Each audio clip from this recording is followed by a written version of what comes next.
daqiiqadahan soo kulaalaya waxaan faaqiidi doonaa warbixino kooban oo la xiriira deegaanka Soomaalida iyo qodob ku saabsan Itoobiya. Aan ku bilownay diyaarad ay leedahay Itoobiya oo ku sigatay inay hawada ku burburto xalay.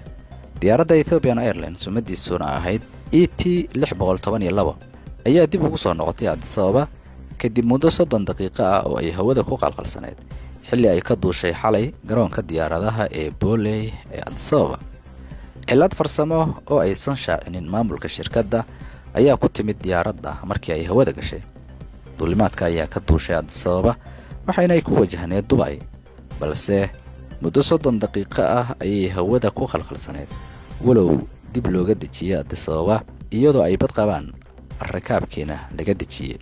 Maamulka shirkadda diyaaradaha Ethiopian Airlines oo qoraal kooban soo dhigay dagaaladooda baraha bulshada ayay ku sheegeen inay bad qabaan rakaabkii isla markaana ay ka raali gelinayaan cilada farsamo ee ku timid diyaaradooda.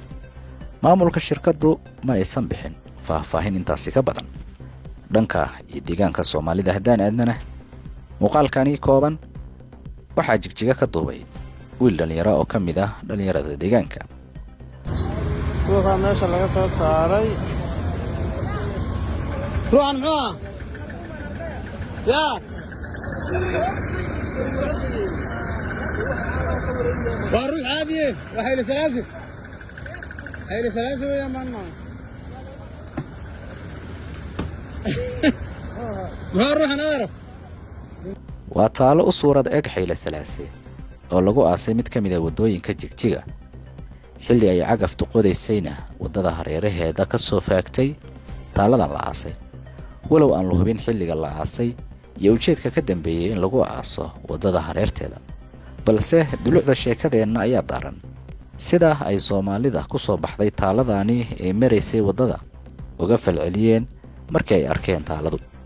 Oday ka mid ah odayaasha deegaanka oo marayay halkii ay taaladu tiilay ayaa cara iyo ceel kala dul dhacay isaga oo dhagax la dhacay sawirka taaladan lagu sheegay Xayl Salaasil. Halkaas markay arrin taagan tahay waxa ay ka marakacaysaa sida uu u nool yahay damiirka Soomaalida deegaanka iyo sida aysan marnaba raalli uga ahayn gumeystaha madow ee adoonsanaya shacabkooda.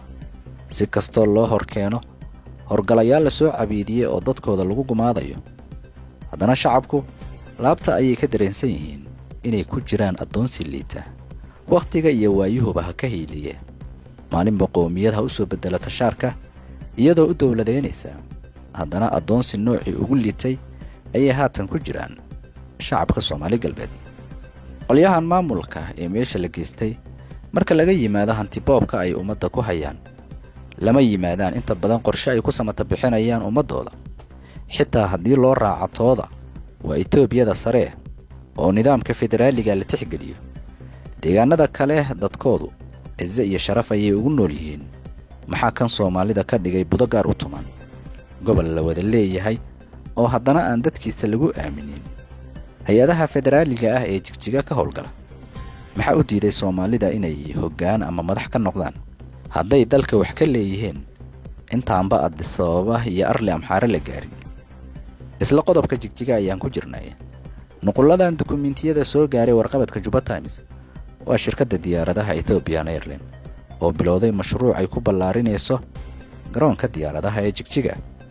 mashruucani ma ahan mashruuc garoonka Jigjiga oo qurah waa dhowr garoon oo dalkaasi ku yaala, balse waxay wajigani koowaad fasaxeen labada garoon ee kala ah Samara Airport iyo Garadwiilwaal oo Jigjiga ah. qandaraaskan labada mashruuc ee laga kala fulinayay deegaanada Canfarta iyo Soomaalida waxa uu kala tartamay in ka badan 14 xubnood. kan laga hirgelinayay deegaanka Canfarta waxa uu tartamay 7 wiil oo 4 ka mid ah ay Canfar ahaayeen, labana Oromo ahayd, halka mid ka soo harayna uu Amxaar ahaa. waxaase mashruucii looga faa'iideeyay oo qaatay mid ka mid ah 4 wiil ee u dhashay qowmiyadda Canfarta. waa xaqlayaashii dhulka lahaaye maadaama deegaankooda laga hirgelinayay mashruuca, halka deegaanka Soomaalida kii laga hirgelinayay ay u tartameen 9 wiil oo 6 ka mid ah ay Soomaali ahaayeen, 2 wiilna Amxaar ahaayeen, halka kan soo harayna uu ka soo jeeday qowmiyadda Oromada. arrinta la yaab kale ayaa ah 6dii Soomaalida ahayd waxaa ka dhex qaaday tartanka mid ka mid ah 2 wiil ee Amxaarada oo qandaraaskii la siiyey. Mashruucan waxaa ku baxaysa lacag gaaraysa 48 milyan oo bir ilaa 50 milyan oo bir, waxayna u badan yihiin ballaarinta laamiga garoonka ama runway-ga diyaaraduhu ku ordaan, xafiisyo gudaha garoonka laga hirgelinayo, aqallo laga dhisayo xayndaabka garoonka, iyo xarumo loo dhisayo federaal booliska oo gudaha garoonka laga hirgelinayo. Hoosaasintan iyo hagardaamadan lagu hayo Soomaalidu ma ahan mid lagu soo koobi karo 1 iyo 2 warbixinood, waa satirabeel. waxaase kaloo noo soo socda warbixinno kale oo la xiriira mashaariicyadan federaalka ka imaanaya ee looga faa'iideynayo qowmiyadaha kale, kuwii mudnaana aan hoos loo dhugan, maamulkuna uusan arrimahaas dan iyo heellaba ka lahayn, dhallinyaradiina hurdo dheer ay isaga jiraan.